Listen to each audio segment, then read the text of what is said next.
Esto es la lectura pública de la Biblia. 20 minutos que te ayudarán a recordar quién es Dios, quién eres tú y quiénes estamos llamados a ser. Un tiempo en el que nos encontramos para escuchar a Dios hablar. Entre tanto que llego, dedícate a la lectura pública de las Escrituras y a enseñar y animar a los hermanos. A continuación, escucharemos fragmentos de la Biblia en la Nueva Traducción Viviente. El libro de Salmos, Salmo 84, versículos 1 al 4. ¡Qué bella es tu morada, oh Señor de los ejércitos celestiales! Anhelo y hasta desfallezco de deseo por entrar en los atrios del Señor. Con todo mi ser, mi cuerpo y mi alma, gritaré con alegría al Dios viviente. Hasta el gorrión encuentra un hogar y la golondrina construye su nido y cría sus polluelos cerca de tu altar. Oh Señor de los ejércitos celestiales, mi Rey y mi Dios. ¡Qué alegría para los que pueden vivir en tu casa cantando siempre tus alabanzas! El segundo libro de las Crónicas, capítulo 32. Después de que Ezequías llevó a cabo fielmente este trabajo, Sennacherib, rey de Asiria, invadió Judá. Sitió las ciudades fortificadas y dio órdenes a su ejército para que penetraran las murallas. Cuando Ezequías se dio cuenta de que Sennacherib también pensaba atacar Jerusalén, consultó con sus funcionarios y consejeros militares y decidieron bloquear los manantiales fuera de la ciudad. Organizaron una gran cuadrilla de trabajadores para cegar los manantiales. Como consecuencia, se cortó el arroyo que corría por los campos porque dijeron: ¿por qué han de venir aquí los reyes de Asiria y encontrar abundancia de agua? Luego Ezequías se esforzó en reparar todas las secciones caídas de la muralla, erigió torres y construyó una segunda muralla exterior a la primera. También reforzó los terraplenes en la ciudad de David y fabricó grandes cantidades de armas y escudos. Designó oficiales militares con mando sobre los habitantes y los reunió delante de él en la plaza, junto a la puerta de la ciudad. Luego Ezequías les dio ánimo, diciendo: sean fuertes y valientes. No tengan miedo ni se desalienten por causa del rey de Asiria o de su poderoso ejército, porque hay un poder mucho más grande de nuestro lado. El rey podrá tener un gran ejército, pero no son más que hombres. Con nosotros está el Señor nuestro Dios para ayudarnos y para pelear nuestras batallas por nosotros. Las palabras de Ezequías alentaron en gran manera a la gente. Mientras el rey Sennacherib de Asiria aún sitiaba la ciudad de Laquis, envió a sus oficiales a Jerusalén con el siguiente mensaje para Ezequías y para toda la gente en la ciudad. Esto dice el rey Sennacherib de Asiria: ¿en qué confían ustedes que les hace pensar que podrán sobrevivir a mi sitio de Jerusalén? Ezequías ha dicho: el Señor nuestro Dios nos librará del rey de Asiria. Ezequías los está engañando y los está condenando a morir de hambre y de sed. ¿Acaso no se dan cuenta de que fue el mismo Ezequías quien destruyó todos los santuarios y altares del Señor? Él ordenó a Judá y a Jerusalén que se adorara solamente en el altar del templo y que se ofreciera sacrificios únicamente sobre él. De seguro ustedes se han dado cuenta de lo que yo y los otros reyes de Asiria, antes de mí, hemos hecho a todos los pueblos de la tierra. ¿Pudieron acaso los dioses de esas naciones librar a sus pueblos de mi poder? ¿Cuál de sus dioses fue capaz de librar a su pueblo del poder destructor de mis antecesores? ¿Qué les hace pensar que su Dios puede librarlos de mí? No dejen que Ezequías los engañe. No permitan que se burle así de ustedes. Lo vuelvo a repetir. Ningún Dios de ninguna nación o reino jamás ha sido capaz de librar a su pueblo de mí o de mis antepasados. Mucho menos podrá su Dios librarlos a ustedes de mi poder. Los oficiales de Sennacherib siguieron burlándose del Señor Dios y de su siervo Ezequías, amontonando insulto sobre insulto.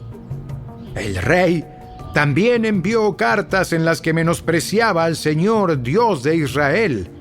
Escribió: así como los dioses de todas las demás naciones fueron incapaces de librar a sus pueblos de mi poder, el Dios de Ezequías tampoco será capaz de librar a su pueblo. Los oficiales asirios que entregaron las cartas gritaron esto en hebreo a las personas que se habían juntado en la muralla de la ciudad con el fin de atemorizarlas para que luego les fuera más fácil conquistar la ciudad. Estos oficiales hablaban del Dios de Jerusalén como si fuera uno de los dioses paganos hechos por manos humanas. Entonces, el rey Ezequías y el profeta Isaías, hijo de Amós, clamaron en oración al Dios del cielo. Entonces el Señor envió a un ángel que destruyó al ejército asirio junto con todos sus comandantes y oficiales. Sennacherib se vio obligado a regresar a su propia tierra avergonzado, y cuando entró al templo de su Dios, algunos de sus propios hijos lo mataron allí mismo a espada.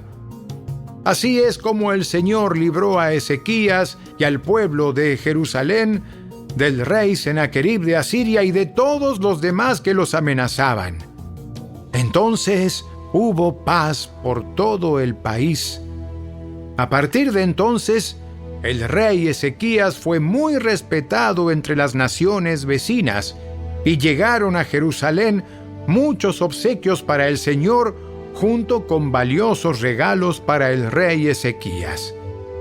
Por ese tiempo, Ezequías se enfermó gravemente. Así que oró al Señor, quien lo sanó y le dio una señal milagrosa. Pero Ezequías no respondió de manera adecuada a la bondad que le había sido mostrada y se volvió orgulloso. Por eso el enojo del Señor vino contra él y contra Judá y Jerusalén. Entonces Ezequías se humilló y se arrepintió de su soberbia junto con el pueblo de Jerusalén, de modo que el enojo del Señor no cayó sobre ellos durante la vida de Ezequías. Ezequías era muy rico y altamente honrado. Construyó edificios especiales para guardar sus tesoros: plata, oro, piedras preciosas y especias, así como los escudos y otros objetos de valor. También construyó muchos depósitos para su grano, vino nuevo y aceite de oliva, e hizo muchos establos para su ganado y corrales para sus rebaños de ovejas y cabras. Construyó muchas ciudades y adquirió enormes rebaños y manadas, porque Dios le había dado grandes riquezas. Bloqueó el manantial de la parte alta de Gihón y condujo el agua por un túnel hasta la parte occidental de la ciudad de David, de modo que tuvo éxito en todo lo que hizo. Sin embargo, cuando llegaron embajadores de Babilonia para preguntar por los sorprendentes acontecimientos que habían ocurrido en la tierra, Dios se apartó de Ezequías para ponerlo a prueba y ver lo que realmente había en su corazón. Los demás acontecimientos del reinado de Ezequías y sus actos de devoción están registrados en la visión del profeta Isaías, hijo de Amós, que está incluida en el libro de los reyes de Judá y de Israel. Cuando Ezequías murió, lo enterraron en la parte superior del cementerio de los reyes, y todos los habitantes de Judá y de Jerusalén le rindieron honores en su muerte, y su hijo Manasés lo sucedió en el trono.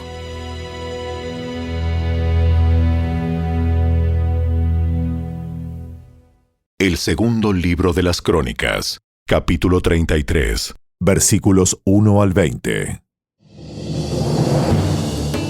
Manasés tenía 12 años cuando subió al trono y reinó en Jerusalén 55 años.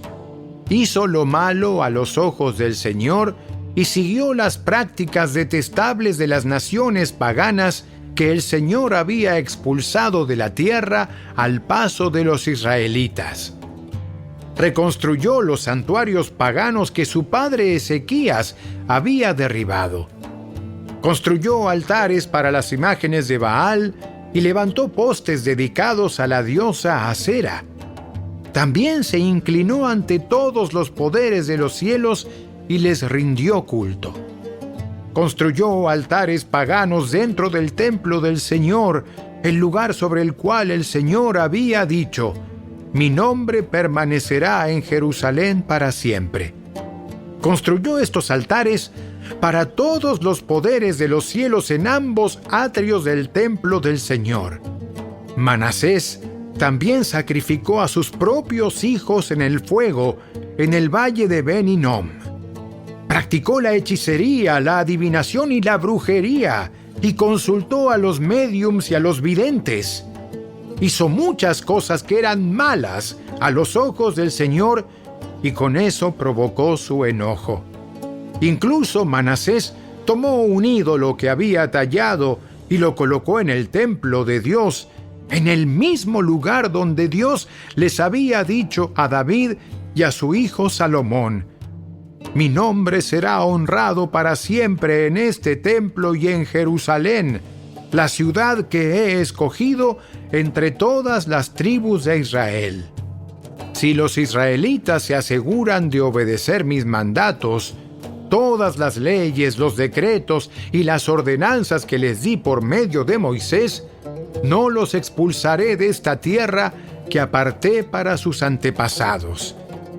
Sin embargo, Manasés llevó al pueblo de Judá y de Jerusalén a cometer cosas aún peores de las que habían hecho las naciones paganas que el Señor había destruido cuando el pueblo de Israel entró en la tierra. El Señor les habló a Manasés y a su pueblo, pero no hicieron caso a sus advertencias. De modo que el Señor envió a los comandantes de los ejércitos asirios y tomó a Manasés prisionero. Le pusieron un aro en la nariz, lo sujetaron con cadenas de bronce y se lo llevaron a Babilonia. Pero cuando estaba sumido en profunda angustia, Manasés buscó al Señor, su Dios, y se humilló con sinceridad ante el Dios de sus antepasados. Cuando oró, el Señor lo escuchó y se conmovió por su petición. Así que el Señor hizo que Manasés regresara a Jerusalén y a su reino. Entonces Manasés finalmente se dio cuenta de que el Señor es el único Dios. Después de esto, Manasés reconstruyó la muralla exterior de la ciudad de David, desde el occidente del manantial de Gihón, en el valle de Cedrón, hasta la puerta del pescado, y continuó alrededor de la colina de Ofel. Edificó la muralla muy alta. Además, colocó a sus oficiales militares en todas las ciudades fortificadas de Judá. Manasés también quitó los dioses ajenos y el ídolo del templo del Señor. Derribó todos los altares que había construido en el monte donde estaba el templo y todos los altares que había en Jerusalén y los arrojó fuera de la ciudad. Después restauró el altar del Señor y allí sacrificó ofrendas de paz y ofrendas de acción de gracias. También alentó al pueblo de Judá para que adorara al Señor Dios de Israel. Sin embargo, la gente seguía ofreciendo sacrificios en los santuarios paganos, aunque solo los ofrecía al Señor su Dios. Los demás acontecimientos del reinado de Manasés, su oración a Dios y las palabras que los videntes le hablaron en nombre del Señor, Dios de Israel, están registrados en el libro de los reyes de Israel. La oración de Manasés, el relato de la forma en que Dios le respondió y el relato de todos sus pecados y su infidelidad están escritos en el registro de los videntes. Incluye una lista de los sitios donde, antes de que se humillara y se arrepintiera, construyó santuarios paganos y levantó ídolos y postes dedicados a la diosa Acera. Cuando Manasés murió, lo enterraron en su palacio. Luego su hijo Amón lo sucedió en el trono. La carta del apóstol Pablo a los Romanos, capítulo 14, versículos 10 al 23. ¿Por qué entonces juzgas a otro creyente? ¿Por qué menosprecias a otro creyente? Recuerda que todos estaremos delante del tribunal de Dios, pues dicen las Escrituras: tan cierto como que yo vivo, toda rodilla se doblará ante mí, y toda lengua declarará lealtad a Dios. Es cierto, cada uno de nosotros tendrá que responder por sí mismo ante Dios. Así que dejemos de juzgarnos unos a otros. Por el contrario, propónganse vivir de tal manera que no causen tropiezo ni caída a otro creyente. Yo sé y estoy convencido por la autoridad del Señor Jesús que ningún alimento en sí mismo está mal. Pero si alguien piensa que está mal comerlo, entonces para esa persona está mal. Si otro creyente se angustia por lo que tú comes, entonces no actúas con amor si lo comes. No permitas que lo que tú comes destruya a alguien por quien Cristo murió. Entonces no serás criticado por hacer algo que tú crees que es bueno. Pues el reino de Dios no se trata de lo que comemos o bebemos, sino de llevar una vida de bondad, paz y alegría en el Espíritu Santo. Si tú sirves a Cristo con esa actitud, agradarás a Dios y también tendrás la aprobación de los demás. Por lo tanto, procuremos que haya armonía en la iglesia y tratemos de edificarnos unos a otros. No destruyas la obra de Dios a causa de lo que comes. Recuerda que todos los alimentos están permitidos. Lo malo es comer algo que haga tropezar a otro. Es mejor no comer carne, ni beber vino, ni hacer ninguna otra cosa que pudiera causar que otro creyente tropiece. Tal vez crees que no hay nada malo en lo que haces, pero manténlo entre tú y Dios. Benditos son los que no se sienten culpables por hacer algo que han decidido que es correcto. Pero si tienes dudas acerca de si debes o no comer algo en particular, entonces es pecado comerlo, pues no eres fiel a tus convicciones. Si haces algo que crees que está mal, pecas.